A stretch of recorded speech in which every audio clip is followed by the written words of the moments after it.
Hello, welcome to RNT education hub. आप सभी का RNT education hub YouTube channel में स्वागत है। आज हम एक साइंस के टॉपिक के बारे में चर्चा करते हैं। वह है अपना द्रव्य या फिर पदार्थ। क्या है? द्रव्य या फिर पदार्थ। इनके बारे में बात करते हैं कि द्रव्य या पदार्थ क्या होते हैं, मैटर क्या होता है। देखिए दोस्तों, इस दुनिया के अंदर वह प्रत्येक वस्तु जिसका कुछ न कुछ क्या है, द्रव्यमान है, और दूसरी बात उसको रखने के लिए एक निश्चित स्थान की आवश्यकता होती है, या उसको रखने पर वो स्थान घेरती है, जगह घेरती है, वह वस्तु क्या है, द्रव्य है। या अपन द्रव्य को क्या कह सकते हैं, वो वस्तु क्या है, पदार्थ है। तो देखिए, पदार्थ या द्रव्य अपन किसे कह सकते हैं, वह वस्तु जिसका क्या होता है, एक निश्चित द्रव्यमान होता है, भले ही कम ही हो लेकिन उसका निश्चित क्या होगा, द्रव्यमान होगा। और दूसरी बात है, उसको रखने पर वो क्या घेरती है, स्थान घेरती है। तो देखिए, स्थान घेरती है कोई भी वस्तु, तो इसका संबंध किससे हो गया, आयतन से, वॉल्यूम से। अर्थात कोई भी वस्तु जिसका एक द्रव्यमान होता हो और उसको रखने के लिए किसकी आवश्यकता हो, स्थान की आवश्यकता हो, या वो स्थान घेरती हो, क्या कहलाता है, पदार्थ या फिर द्रव्य कहलाती है। जैसे मैं, तो मुझे खड़े रहने के लिए एक स्थान की आवश्यकता है, मुझे बैठने के लिए एक स्थान की आवश्यकता है, और मेरा एक निश्चित द्रव्यमान है। इसका मतलब मैं भी क्या हूँ, एज इट इज एक पदार्थ हूँ। दूसरी अगर बात करें, जैसे माना कि हवा ये भी क्या एक पदार्थ है, क्योंकि हवा का एक भी क्या है, एक द्रव्यमान है, और इसको रखने के लिए भी एक स्थान की आवश्यकता होती है। दूसरी बात करें, पेन, पत्थर, जो भी जिसको आप देख सकते हो, जिसको आप नग्न आंखों से देख सकते हो, वे क्या है, द्रव्य है, पदार्थ है। ब्लैक बोर्ड है, मोबाइल है, आपका जो मार्कर है, ये भी क्या है, पदार्थ है। अगर दोस्तों बात करूं मैं ईर्ष्या की, या बात करूं मैं गुस्सा, बुद्धि, क्या यह द्रव्य है, क्या यह पदार्थ है? नो, यह पदार्थ नहीं है, क्योंकि इनको केवल महसूस किया जा सकता है, इनको रखने के लिए स्थान की आवश्यकता नहीं होती है, और न इनका कोई द्रव्यमान होता है, इसलिए ये कोई मैटर या पदार्थ नहीं है। तो हवा होगी, पत्थर हो गया, इनके लिए बस शर्त यही है कि इनका कुछ न कुछ द्रव्यमान होना चाहिए, और इनको रखने के लिए स्थान की आवश्यकता होनी चाहिए। इनको रखने पर ये जगह घेरते हैं, तो अर्थात अपन कह सकते हैं उनका क्या है, आयतन है। इसलिए ये पदार्थ क्या है, द्रव्य है या फिर ये पदार्थ है। देखिए दोस्तों, पदार्थ के बारे में डाल्टन साहब ने यह बताया था। किसने? डाल्टन ने पदार्थ के बारे में क्या बताया, देखिए कि प्रत्येक पदार्थ छोटे छोटे अवयवी कणों से मिलकर बना होता है। क्या? कि प्रत्येक पदार्थ छोटे छोटे अवयवी कणों से मिलकर बना होता है, और जिसे अपन क्या कहते हैं, परमाणु कहते हैं। क्या कहते हैं? परमाणु। अर्थात तो अपन कह सकते हैं पदार्थ की सबसे छोटी इकाई क्या होती है, परमाणु। क्या कह सकते हैं? परमाणु। डाल्टन साहब ने यह कहा था कि प्रत्येक पदार्थ छोटे छोटे अविभाज्य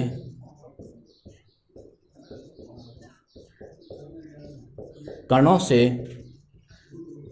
मिलकर बने होते हैं।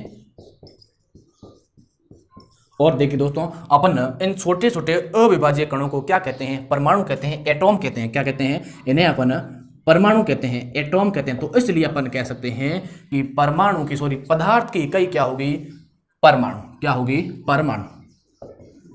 पदार्थ या द्रव्य की इकाई क्या होगी अपने पास में, एटॉम, या अपन कह सकते हैं परमाणु। अर्थात जिससे हमारा शरीर मिलकर बना होता है उसे अपन कहते हैं कोशिका, क्योंकि हमारा शरीर है वो अनेकों कोशिकाओं से मिलकर बना हुआ है, इसलिए अपन कहते हैं शरीर की संरचनात्मक क्रियात्मक इकाई कोशिका। तो इसी प्रकार से जो पदार्थ है वो भी एक छोटे छोटे अविभाज्य कणों से मिलकर बने होते हैं, तो इसलिए इन्हें अपन क्या कहते हैं, परमाणु। और परमाणु क्या है, पदार्थ या द्रव्य की क्या है, एक इकाई है। आगे दोस्तों बात करें, जो इनके अंदर कण है, किसकी बात की अपन ने, इन कणों की बात की। तो देखो, कण है वो परमाणु भी हो सकते हैं, अणु भी हो सकते हैं, या फिर बात करें आयन। ये जो कण है वो किसके रूप में व्यवस्थित हो सकते हैं, परमाणु, अणु या फिर आयन के रूप में व्यवस्थित हो सकते हैं। अब देखिए दोस्तों, जो इनके अंदर परमाणु हैं, अणु हैं, आयन हैं, ये आपस में एक बंध द्वारा आपस में बंधे हुए रहते हैं। उस बंध की बात करें तो वह है अंतरा आणविक आकर्षण बल। अंतरा आणविक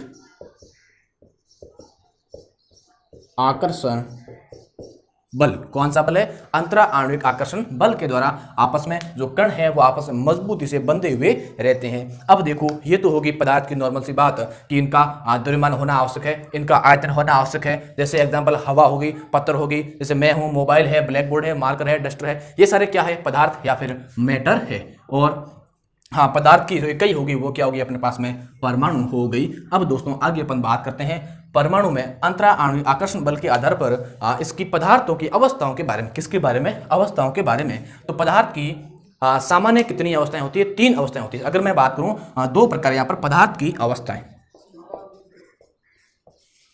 पदार्थ की अवस्थाएं देखिए, अगर क्वेश्चन आता है कि पदार्थ की सामान्य अवस्थाएं, तो आपको लिखना है 3, जिसके अंदर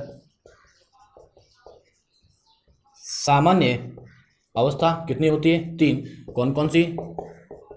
ठोस, जिसे अपन कहते हैं सॉलिड, दूसरी है द्रव, जिसे अपन कहते हैं लिक्विड, और तीसरी अवस्था है गैस, और जिसे अपन क्या कहते हैं? गैस कहते हैं। तो ये पदार्थ की सामान्य कितनी अवस्थाएं होगी? 3 अवस्थाएं होगी। कौन कौन सी है? ठोस, द्रव और गैस। अब देखो, अगर बात करें कि पदार्थ की कुल अवस्थाएं, क्या बात करें? पदार्थ की कुल अवस्थाएं, तो कुल शब्द लगते ही यहाँ पर कितनी अवस्थाएं हो जाएगी? 5 अवस्थाएं हो जाएगी। कितनी अवस्थाएं हो जाएगी? 5 अवस्थाएं हो जाएगी। और वह 5 अवस्थाएं कौन कौन सी है? 3 तो यही है, ठोस, द्रव, गैस, सॉलिड, लिक्विड और गैस। चौथी अवस्था अपने पास में आती है, वह है प्लाज्मा। कौन सी अवस्था? प्लाज्मा अवस्था। और 5वीं अवस्था अपने पास में आती है बीईसी। क्या है? बीईसी। और बीईसी क्या है? देखिए, जिसका पूरा नाम है, ये पदार्थ की 5वीं अवस्था है। कौन सी अवस्था है? 5वीं अवस्था, जिसे अपन कहते हैं बीईसी। और अगर पूरे इसके नाम की बात करें तो उसका पूरा नाम है Bose Einstein, Bose Einstein condensate, Bose Einstein condensate. अब देखिए, अपन एक एक अवस्थाओं के बारे में डिटेल से बात करते हैं, क्या इनकी विशेषता है, क्या इनके गुण हैं। फिर अपन प्लाज्मा अवस्था और 5वीं बीईसी अवस्था के बारे में भी बात करेंगे। तो अब अपन बात करते हैं पदार्थ की प्रथम अवस्था, ठोस अवस्था के बारे में। फिर द्रव अवस्था की बात करेंगे, फिर गैस के बारे में बात करेंगे। तो पहले अपन बात करते हैं कौन सी अवस्था के बारे में? पदार्थ की ठोस अवस्था के बारे में। वैसे अब इनके नॉर्मली गुण है वो जानते ही हैं, फिर भी अपन बात कर लेते हैं ठोस, कठोर। ठोस पदार्थ कैसे होते हैं? कठोर होते हैं। जैसे ब्लैक बोर्ड आपको दिख रहा है, ये क्या है? ठोस है। मार्कर क्या है? ठोस है। तो ये पदार्थ जो कैसे होते हैं? कठोर होते हैं। वे क्या होते हैं? नॉर्मली ठोस होते हैं। दूसरी बात करें, जो ठोस है उनका आकार भी क्या होता है? निश्चित। उनकी आकृति भी क्या होती है? निश्चित होती है। अर्थात इनको जब एक स्थान से दूसरे स्थान पर रखा जाता है तो इनकी आकृति और आकार में कोई चेंजेस नहीं होता है। किनके? ठोस के या फिर सॉलिड में। तो अपन कहें कि आकार प्लस आकृति क्या होता है? इनका निश्चित होता है, इनमें कोई परिवर्तन नहीं होता है।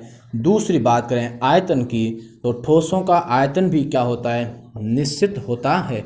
कोई मेरे पास ठोस पदार्थ है, अगर मैं इसको एक स्थान से उठाकर दूसरे स्थान पर रखता हूं तो उसके आयतन में, आकार में या फिर आकृति में कोई परिवर्तन नहीं होगा।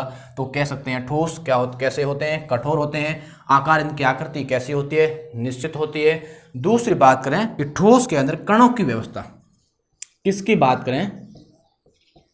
कणों की व्यवस्था। तो देखिए, ठोस में जो भी कण होते हैं वो बहुत ही पास पास होते हैं। क्या होते हैं? बहुत ही पास पास होते हैं। अगर मैं एक डायग्राम से बारे में बात करूं तो ये कैसा पदार्थ है? ठोस पदार्थ है, क्योंकि इनके जो कण हैं वो कण क्या है? बहुत ही पास पास है।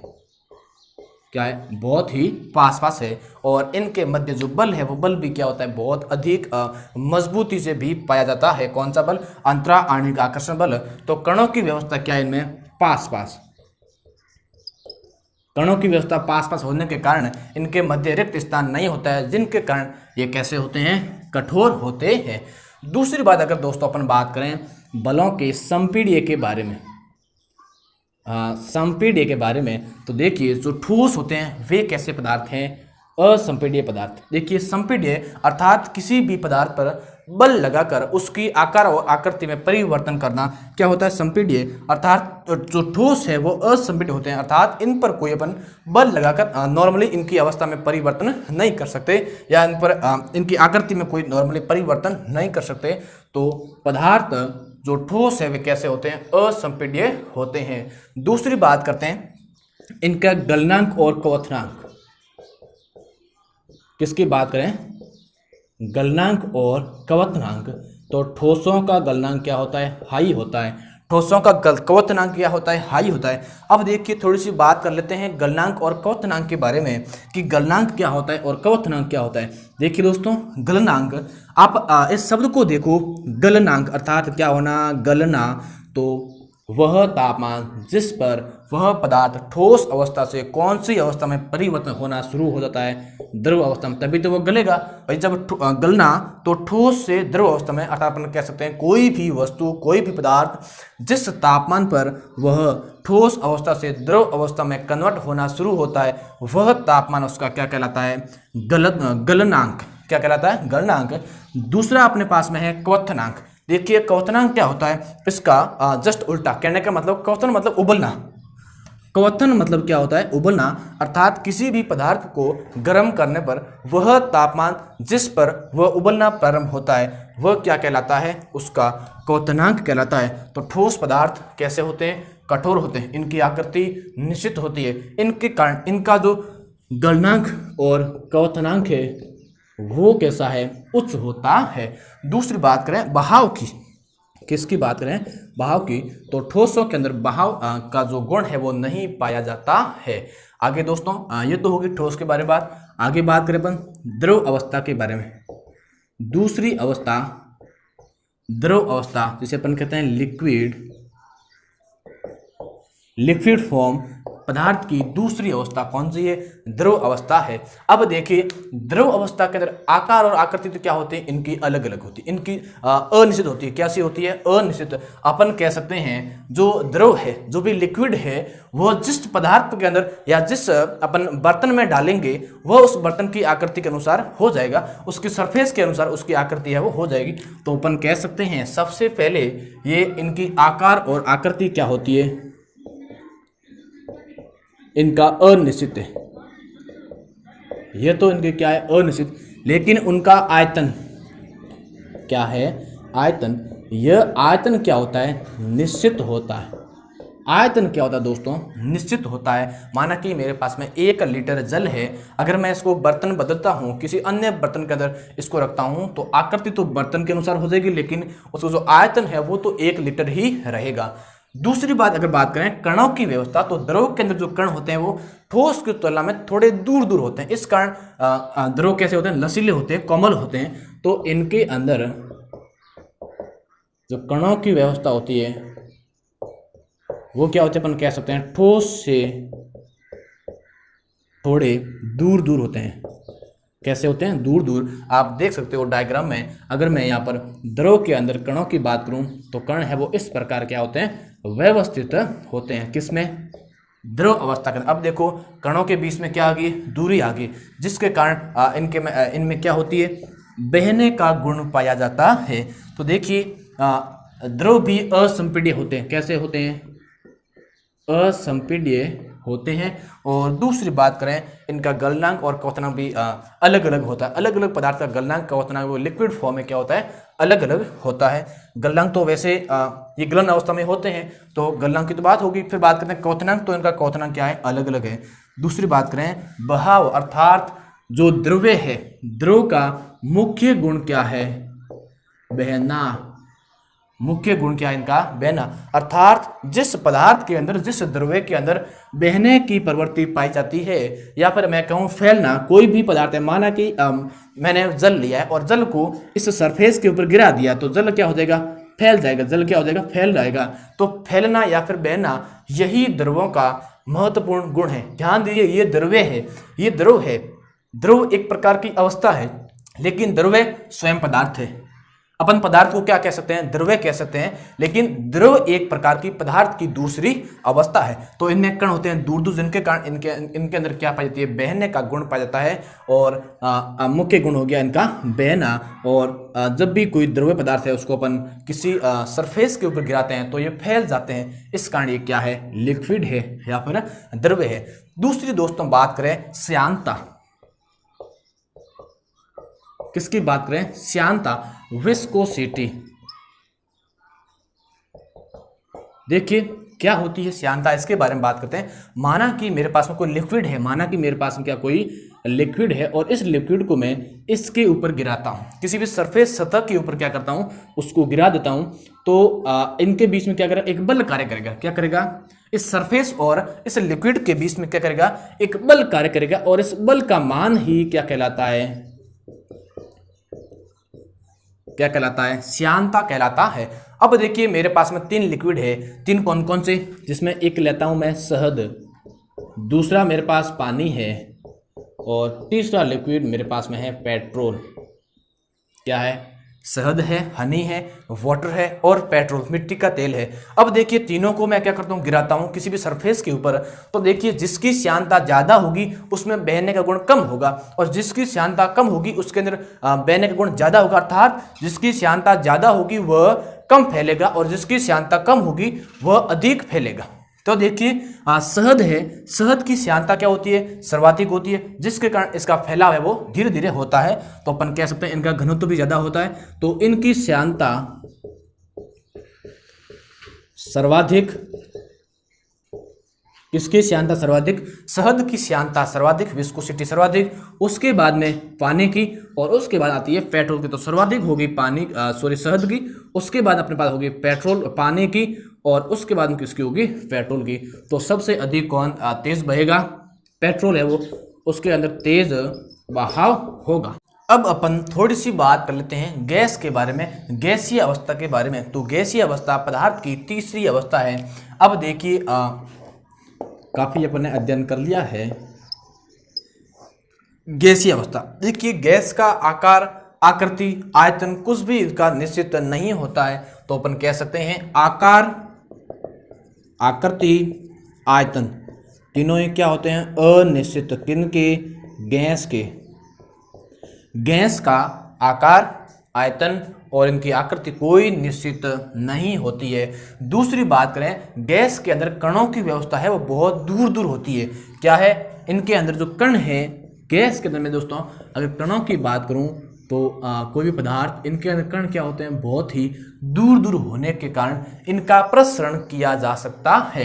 देखिए प्रसरण अर्थात इनको प्रेशराइज किया जा सकता है। और गैसों के अंदर संपीड्य का गुण पाया जाता है। किसका गुण पाया जाता है, संपीड़न का गुण पाया जाता है। अर्थात गैसों को प्रेशराइज करके इनके अंदर कणों को पास पास लाया जा सकता है।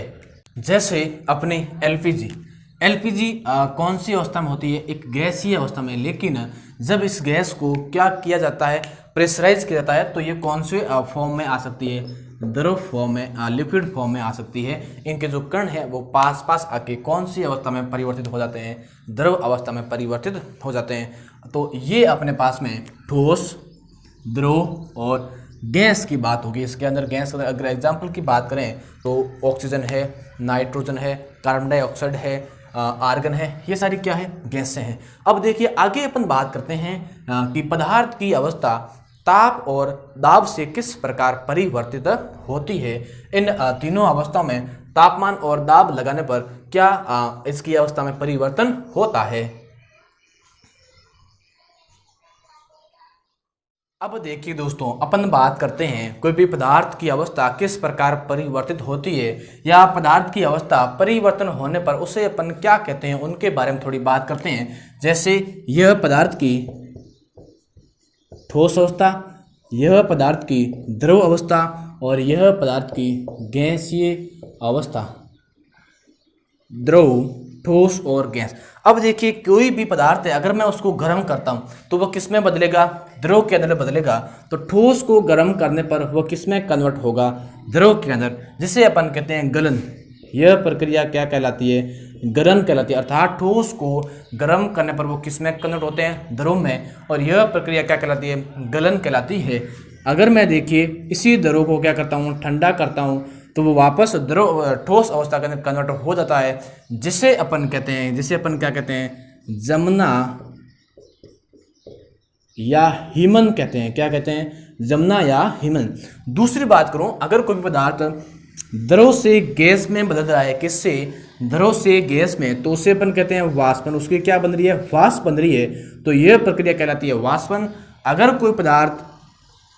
कोई पदार्थ गैस से द्रव अवस्था में कन्वर्ट हो रहा है, तो इसे अपन कहते हैं संघनन। क्या कहते हैं, संघनन, अर्थात वो वापस गैस से कौन सी अवस्था में कन्वर्ट हो रहा है, लिक्विड अवस्था में परिवर्तन होना, क्या कहलाता है, अपना संघनन कहलाता है। द्रव से गैस में वाष्पन। अब देखिए एक अवस्था ऐसी भी होती है जिसमें पदार्थ ठोस को गर्म करने पर वह बिना द्रव में बदले डायरेक्ट गैसीय अवस्था में बदल सकता है, तो उससे अपन कहते हैं ऊर्ध्वपातन। क्या कहते हैं, ऊर्ध्वपातन। तो ऊर्ध्वपातन अपना क्या हो गया, कोई भी पदार्थ जिसको अपन गर्म करते हैं तो वो डायरेक्ट द्रव में बदले बिना ही गैसीय अवस्था में बदल जाता है, उससे अपन कहते हैं ऊर्ध्वपातन। अगर मैं गैसीय अवस्था में किसी पदार्थ को ठंडा करता हूँ तो वो बिना द्रव में बदले ठोस में बदल जाता है, उसे अपन कहते हैं निक्षेपण। क्या कहते हैं, निक्षेपण कहते हैं, या इसे भी अपन ऊर्ध्वपातन ही कहते हैं। तो अपने पास क्या हो गया, देखिए, हाँ, ठोस से द्रव प्रक्रिया क्या कहलाती है, गलन, गलना, गलन, यह प्रक्रिया होगी अपने पास में गलन। देखिए जैसे माना कि मेरे पास में बर्फ है, क्या है, बर्फ है, और इस बर्फ को जैसे मैं टेम्परेचर दूंगा तो ये किस में कन्वर्ट हो जाएगी, जल के अंदर। किस में, जल। और जल की नॉर्मल कौन सी अवस्था होती है, लिक्विड फॉर्म होती है। तो देखिए इसकी अवस्था परिवर्तित होगी, यह प्रक्रिया क्या कहलाती है, गलन। जल है वो तीनों अवस्थाओं में पाया जाता है। अगर देखिए इसी जल को वापस मैं क्या करता हूँ, गर्म करता हूँ, टेम्परेचर देता हूँ, तो यह वापस कौन सी अवस्था में बदल जाएगा, गैसीय अवस्था में। अर्थात किसी भी पदार्थ का द्रव से गैस अवस्था में बदलना क्या कहलाता है, वाष्पन कहलाता है। और अगर मैं इस जल को, इस वाष्प को अगर मैं वापस ठंडा करता हूँ तो वह कौन सी अवस्था में बदल जाएगी, द्रव अवस्था में। फिर मैं वापस इसको क्या करता हूँ, ठंडा करता हूँ, तो ये वापस किस में कन्वर्ट हो जाएगा, बर्फ के अंदर। तो जल एक ऐसा पदार्थ है जो पदार्थ की तीनों अवस्थाओं में प्रेजेंट होता है, तीनों अवस्था में मौजूद होता है, ठोस, द्रव और गैस। अब देखिए आपने देखा होगा ठोस CO2, जिसे अपन कहते हैं शुष्क बर्फ। क्या कहते हैं, शुष्क बर्फ किसे कहते हैं, ठोस CO2 को कहते हैं। अब देखिए जो ठोस CO2 है, इसके द्वारा कपड़े हैं वो गीले नहीं होते हैं, इसके द्वारा कपड़े हैं वो गीले नहीं होते हैं, क्योंकि ये तो गैस है, ये तो क्या है, गैस है। जैसे ही आप शुष्क बर्फ को टेम्परेचर दोगे तो ये किस में बदल जाएगी, CO2 गैस के अंदर, CO2 गैस में कन्वर्ट हो जाएगी बिना द्रव में बदले ही। तो इसके द्वारा अपन कपड़े है, कोई भी वस्तु गीली नहीं होती है। क्या कारण है, क्योंकि इसको गर्म करने पर इसका नॉर्मली गलन किस में होता है, गैसीय अवस्था में, द्रव अवस्था में कन्वर्ट नहीं होती है।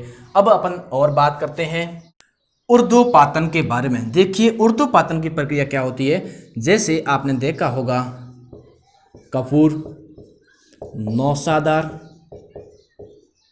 अगर फॉर्मूले की बात करें तो इसका फॉर्मूला होता है NH4Cl, अमोनियम क्लोराइड। क्या है यह, अमोनियम क्लोराइड। अब देखिए नौसादार है, कपूर है, या फिर बात करें आयोडीन की, किसकी बात करें, आयोडीन की, तो यह ऐसे पदार्थ है जिनको गर्म करने पर यह ठोस से डायरेक्ट गैस में परिवर्तित हो जाते हैं, ठोस से डायरेक्ट गैसीय अवस्था में परिवर्तित हो जाते हैं। और यह प्रक्रिया क्या कहलाती है, ऊर्ध्वपातन या सब्लिनेशन प्रक्रिया ये कहलाती है। तो ये हो गई अपने पास में ऊर्ध्वपातन के एग्जाम्पल।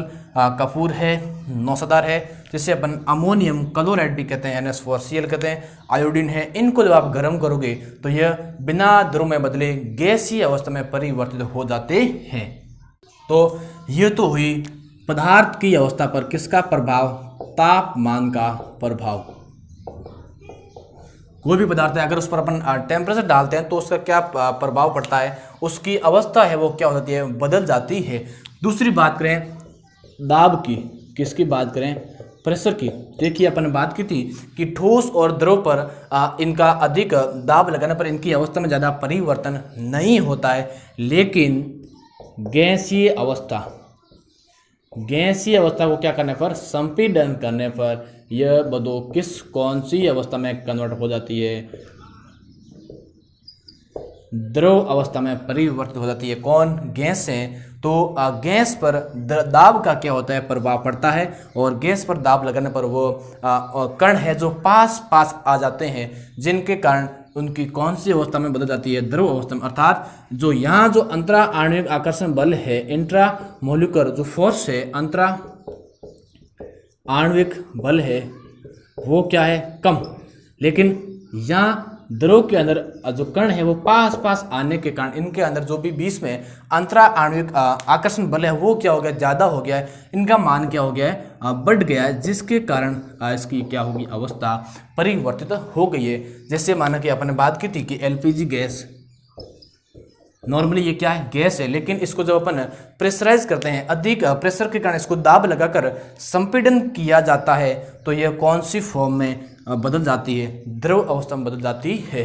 तो अपन कह सकते हैं कि किसी भी पदार्थ पर ताप और दाब, यह किसी भी पदार्थ की अवस्था परिवर्तन के लिए दो महत्वपूर्ण कारक है।